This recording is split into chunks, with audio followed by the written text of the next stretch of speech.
So now let's say what I want to do is I want to generate out datas in tables. In that case, I'm going to go around and say, let's say for example, list out 5 generations of computers in a table format.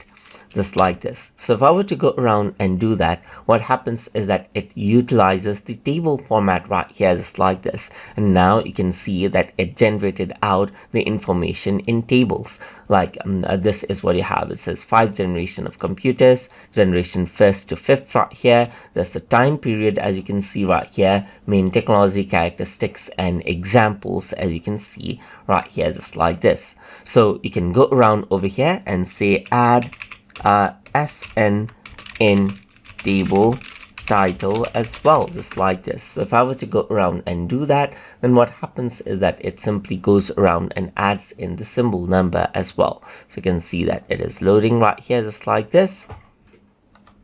And now you can see that SN has been added in as well. And similarly, you can go around and then add in more contents as you like right here.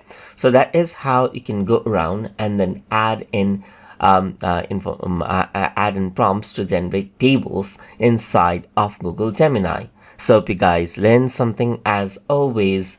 And as always, please like, comment, share, and subscribe.